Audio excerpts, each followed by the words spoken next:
Welcome to the Having It All podcast, the show about what it takes to live an abundant, loving life.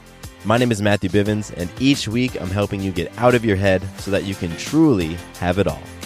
Let's do it.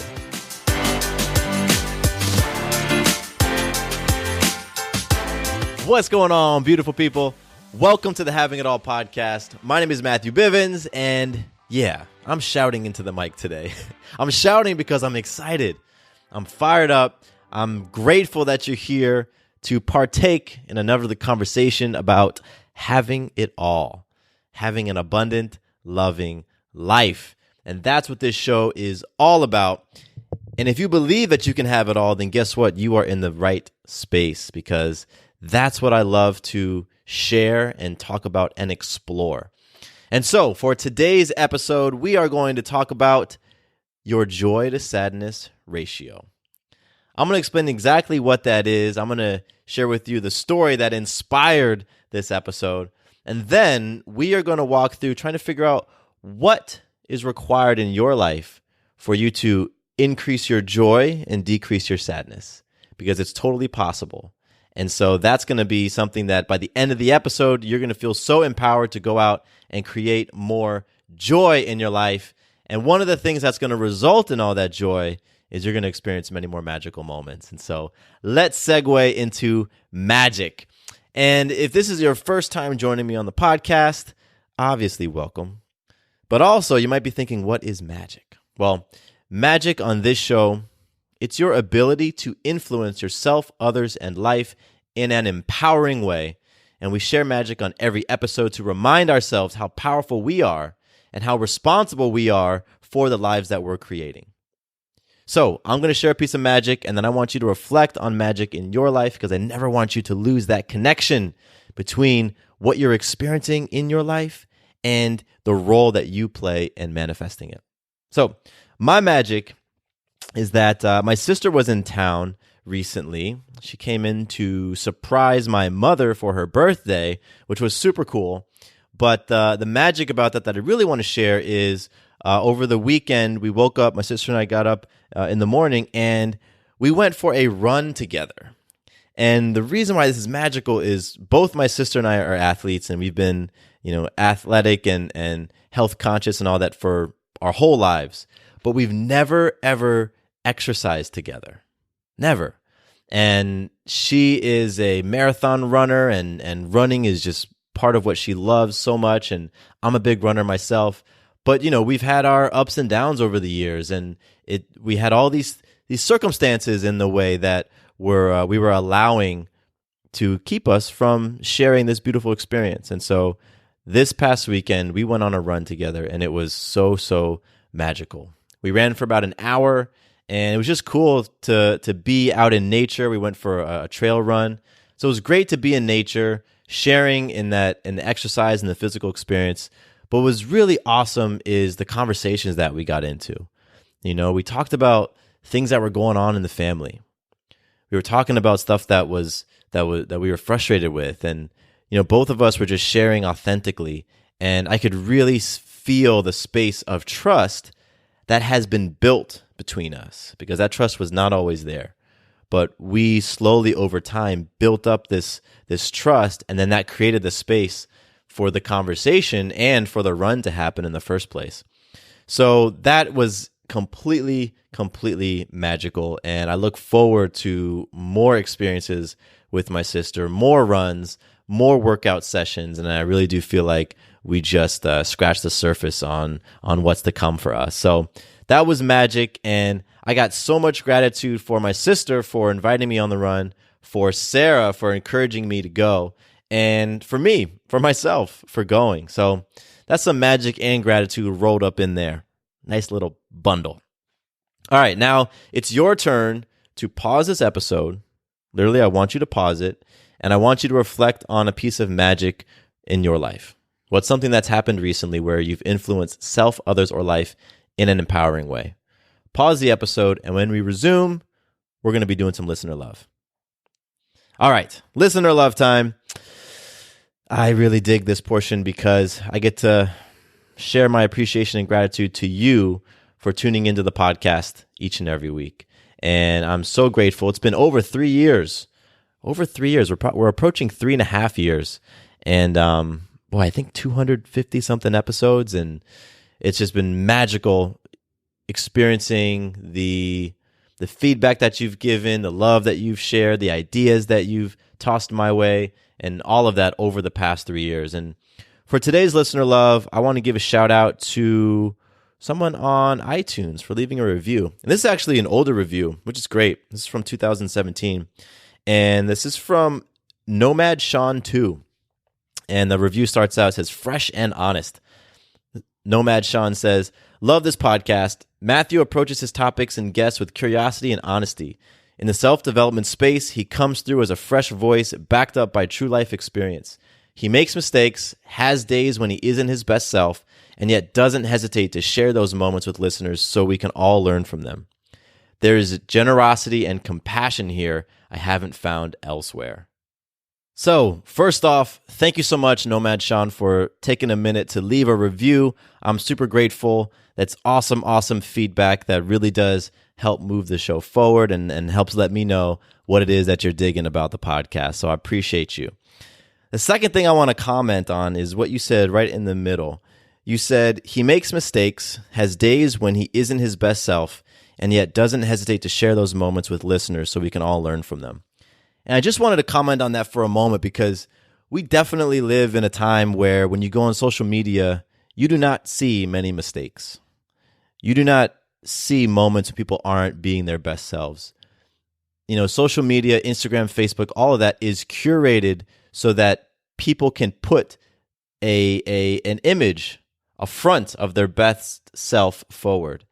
And what is so common, and I've done this, and this is something part of my growth journey, is to compare yourself and how you're feeling and how you are experiencing life and what you're creating in life and your relationships and your money and all of that, to compare yourself to what you see online. And that is such a trap. It is such a trap, everybody. And so the reason why I want to bring this to light is part of the reason why I share my vulnerabilities on this podcast, because it's real, because every single one of us struggles. Every single one of us has things that get to us, has insecurities, has fears. We all have it. We all have days where we're not being our best self. For some people, the majority of our days are us not being our best self. You know what I mean? And that's part of life. We make mistakes. You fall down. And the whole thing is, it's not about making those mistakes. It's not about getting off your center. It's not about, falling on your face. That's not the point. That's going to happen to every single one of us. The point is, how quickly do you get back up? Do you acknowledge the fact that, yeah, you know what, it's life, but I'm not going to let that keep me down. I'm not going to let those insecurities keep me from moving through my fears. I'm not going to let whatever thought I have, whatever limiting belief I have, keep me in my comfort zone. That's the difference maker. That's the difference maker if you're trying to improve your relationships, your health, your business, anything.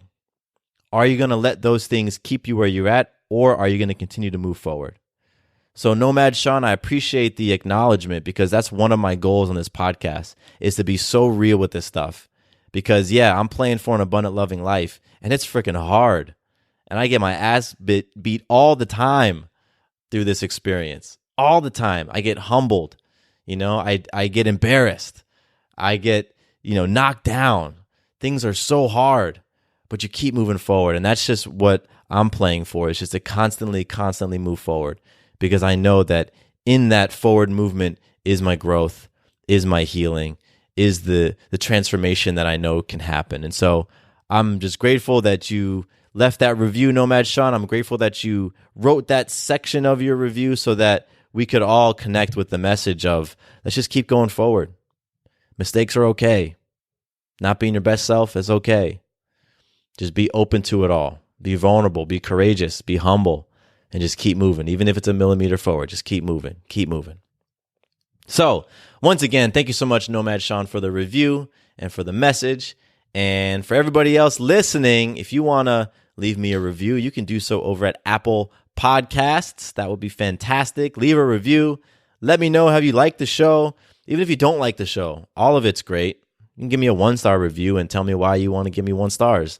That's awesome too, because it's all feedback, and I take it and I move forward with it. So do that, or you can hit me up on Instagram. That's a great place to connect with me and leave your feedback and your thoughts and your ideas. I'm over at Matthew_Bivens.com. And finally, you can connect with me on my email, mattcbivens@gmail.com. And I would love to get into conversation with you. All right, before we jump into the episode, I got a real quick announcement, and this one is pretty cool. So starting next week, next Tuesday, which is going to be August the 20th, I'm going to be doing a series of themed episodes. I'm going to be hitting 3 different themes, and I'm going to do about 3 to 4 episodes in each theme. And the first theme I'm going to tackle is balance and health. So I'm going to do a bunch of episodes about balance and health. The second theme I'm going to tackle is purpose and fulfillment. So I'll do a bunch of new episodes on purpose and fulfillment. And the third theme I'm going to tackle is sex and relationships. So there'll be a lot of episodes on sex and relationships.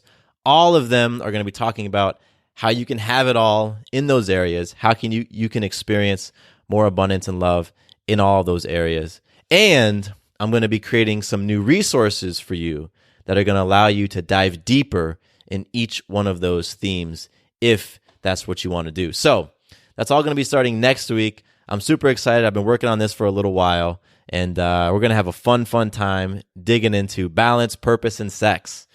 Yes, it's about to go down on the podcast. So stay tuned for that starting next week. All right, let's jump into today's episode about your joy to sadness ratio. So I want to tell you a little story first that will provide context behind the joy to sadness ratio. Then I'm going to kind of walk you through figuring out your current ratio and the ratio that you're playing for. Then we're going to figure out what you need to do to experience the joy that you want. What are some of those action items? And that's going to be how we flow with the episode today. So first, this idea of the joy to sadness ratio came from my coach, Mr. Adeogba. He's been my coach and mentor for over 6 years. And I was having a conversation with him. We were in one of our big groups, one of our big accountability groups, myself and a bunch of other people, some amazing folks. And Day was sharing this story about a conversation that he had with his family. So it was he and his partner Shonda and their 3 kids, and they were coming back from an event. So they were walking back to their car, and it was like a crowd of people walking down the street, and Day was just talking to the family, and he was inspired to ask his kids an interesting question.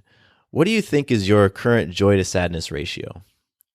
And what he meant by that is, when you go through your average day, how much of your day do you experience being joyful, and how much of your day do you experience being sad? And if you were to break that down into a ratio, so for example, maybe you experience 70% of your day joyful and 30% sad. So it's a 70-30 ratio. So he went through and he asked his kids to share what their joy to sadness ratio was. And his kids range in age from, I believe, 7 or 8 up to 14. So, they're that perfect age to be brutally honest. And what was great is that Day asked this question with the whole family who could hear and who could provide feedback. So if one kid said, I think I'm 80-20, and the other ones would be like, no, we don't experience you 80% joy. We experience you about like 65% joy. So everybody got a chance to get feedback on it, and it was really, really interesting. So one of the children said that they were at 40-60. Another one said they were at about 60-40. One said about 70-30, and they all talked about it. Well, why do you feel you're at 40-60? And the kids are able to talk. Well, I experience this throughout my day, and I have feelings like this. And then on the other hand, sometimes I feel like that, and yada, yada. And so it was just a really cool family conversation. I mean, how many family conversations are you having like that? It made me think about the conversations I'm having with Sarah and Maya. And we talk about some deep, real stuff, but we haven't put some numbers to it the way that Day did with his family. So that, my friends, got me thinking, what's my joy to sadness ratio? And you can tweak the language a little bit. I think joy is something that everybody can relate to. But maybe you don't necessarily relate to sadness. Maybe it's something that you feel like a lack of confidence or frustration. Whatever it is, you put that other word in there, but I'm going to use sadness for the sake of this conversation. And I'm going to ask you right now, what is your current joy to sadness ratio? When you think about the average day in your life or the average week, and if you were to give yourself a rating out of 100, how much joy do you experience in your average day? And then how about sadness? How much sadness do you experience in your average day? Are you at 50-50? Maybe it's a basically even mix of joy to sadness. Do you experience a little bit more joy than sadness or a little bit more sadness than joy? Where are you at right now? And so you might know right now, based on just me asking the question a couple times, you might know exactly where you're at. Or you might need to pause the episode and reflect for a moment and be real. You know, so many things that we get into on this podcast, the more real you are in your self-reflection and you answering the questions that I pose, then you have a chance. You have a chance to make a shift. But if you stay in denial looks like, oh, you know, I'm about 99% joyful and only 1% sad. Yeah, I'm 99 to 1. And then if I were to go and ask your spouse, what would your wife say? Oh, I experienced him. He's probably about 45% joy and, you know, I would say 45% joy and 55% sadness, right? That's denial. If you say you're 99-1 and somebody who knows you well, who's really close to you, says you're, 45-55, that's called denial. So that's why it's so important for you to be really brutally honest. So take a moment, however long you need, and figure out your current joy to sadness ratio. Then, once you've got your current one and you've let it sink in a little bit and you've let it get in there and don't be attached to it. Don't feel frustrated by it. Don't feel sad at looking at your number. It's just a number. Now I want you to figure out, what are you playing for? What joy to sadness ratio would you like to experience in your life? You know where you're currently at. So what are you playing for? If you're currently at 60-40, maybe you want to play for 80-20. If you're currently at 50-50, maybe you want to play for 60-40. If you're currently at 10-90, maybe you want to play for 20-80. Or maybe you're currently at 85-15 and you want to get that up to 90-10. Doesn't matter. Whatever it is, just figure out the number that you want to play for. So by now you've got your current joy to sadness ratio and you've got the joy to sadness ratio that you're playing for. You've got those two numbers. Don't move on until you have those two numbers. So if you have to pause and come back a little bit later on, maybe tomorrow, whatever, just don't go forward in this episode until you've got your numbers. Because once you have your numbers, once you have your current level and your goal level, guess what? It is game on. Yes, it is game on. It is time for you to put yourself into gear, get your butt into motion, and do whatever you need to do to move that ratio. And in order to do that, what I want you to do next is to write down what your elements to joy are. Fill in the blank on this sentence. I experience true joy when blank. It's going to be unique for each one of us. I experience true joy when blank. So as you start writing out your answers, maybe you write down, does joy come to you when you reflect on what's important to you in your life? If that's the case, then maybe what you need to do to move your ratio is start a daily gratitude journaling practice. Get a journal and every day write down what you're grateful for. Reflect on your day. Reflect on those magical moments. If that's what gets you into a space of joy, then that's what can move the needle on your ratio. Or maybe joy for you comes when you spend time with your kids. If that's the case, then maybe you need to start holding a standard as to when you're going to be fully unplugged from work and be present with your family. So set a time. I'm going to stop working by 5:30. And you hold it, because that's the hard part. It's easy to set a time. It's easy to set a standard. It's hard to hold the standard.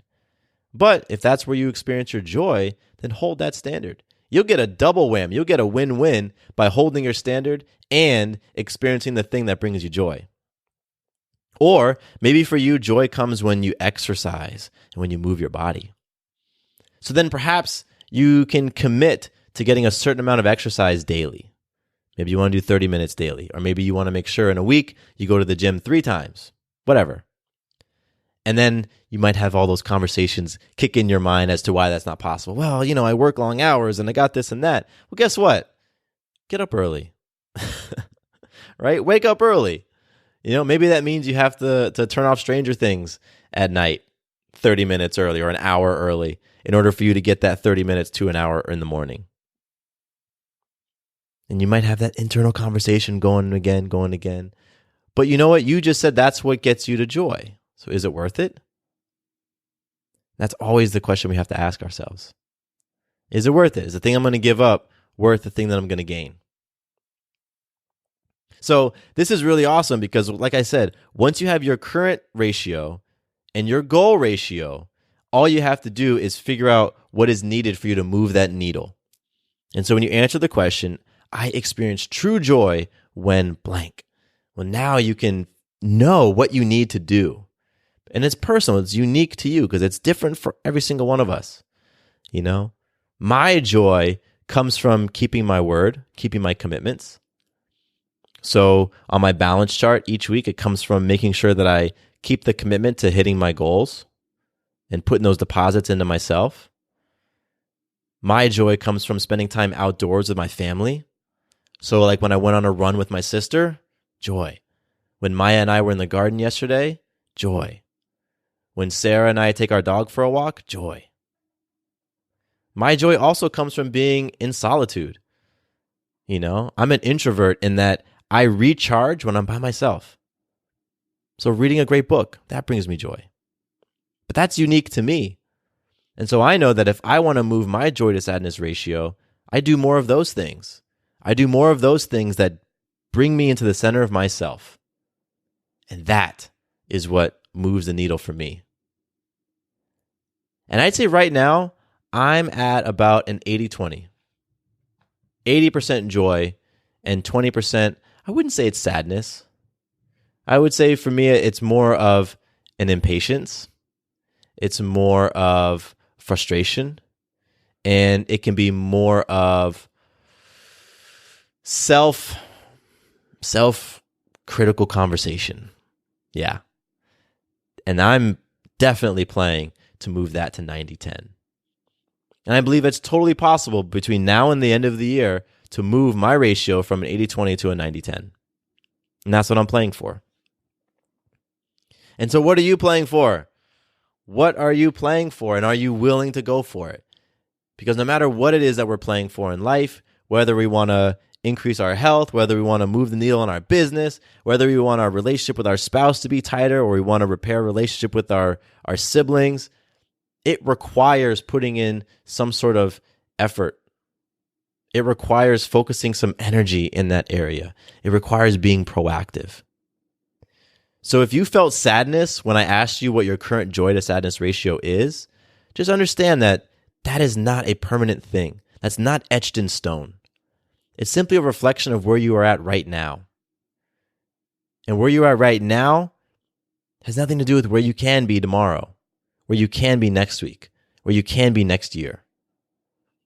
But you got to take little steps. So when I asked you the question, I experienced true joy when blank. Maybe you listed out 3 things, 5 things, 10 things. If this feels big and daunting to you, then just pick one of those things that you want to start doing in the next couple of days, in the next week, to move your needle a little bit. Just one. And then as you gain some reps and confidence with one, add a second, and then add a third. And then before you know it, you're going to be wanting to do more and more and more of those activities that bring you joy because you love the feeling that those activities deliver. You love being a joyful person, and you love how you interact with the rest of the world when you're vibing on that energy level of joy. Because being at the level of sadness is no fun. Creation doesn't happen at sadness. It's tough to experience and give love when you're hanging out at sadness. It's tough to be motivated when you're hanging out at sadness. But you can move yourself beyond that level. You can move yourself into joy. You have permission to move yourself and to be joyful. The people in your life who love you want you to be joyful. They truly, truly do. And if there are some folks who don't want you to be joyful, well, guess what? It's time to peace out on that relationship, perhaps. Point being, you can move the gap. You can cover the gap. You can move the needle between your current joy to sadness ratio and the one that you want to be at. You simply have to take some action. So I'm excited to hear if you want to share where your current joy to sadness ratio is and the one you're playing for. I'm excited to hear it. You can connect with me. I can help hold you accountable to moving in that direction. And if you want to share some of the activities that bring you joy, awesome. I'd love to hear them too. You might inspire me to think, oh yeah, you know what? That does actually bring me joy. So connect with me. Hit me up on Instagram, Matthew_Bivens. And together, let's just keep playing to move that ratio higher and higher and higher towards the direction of joy. That's part of having it all. Being in that state of joy. That's what joy is. Joy is like an internal beingness. It's the state that you live at. It's more consistent than happiness. Joy permeates everything you do, whereas happiness kind of comes and goes. Oftentimes it's triggered by external things, by people or stuff or experiences or something you saw might bring happiness and then happiness goes away. But joy, it's that just underlying hum. And that's what we're playing for, to have abundant, loving lives with that background of joy. Yeah, sounds nice. So I'm excited for all the shifts you're going to be making. Reach out to me, connect with me, give me feedback on this episode. Remember that over the next several weeks, we're going to be doing some themes. That's going to be really, really awesome. I'm excited to dig into those. And once again, we got balance and health coming up, followed by purpose and fulfillment, followed by sex and relationships. And we're going to do about 3 to 4 episodes on each of those with some brand new resources for you to use that are going to help you dig deeper in all of those areas. And that is coming up. I'm excited. The rest of this year is going to be freaking nuts. So many cool things. And really grateful for you hanging out with me in today's conversation. So with that, my name is Matthew Bivens, and here is to you having it all. Quick note about the Having It All podcast. I am not a doctor nor a licensed therapist. I'm a guy with a story and a passion for conscious conversation. My thoughts, opinions, and beliefs are my own. So please consult with your doctor or healthcare provider regarding any questions or issues you have related to your personal, physical, or mental health.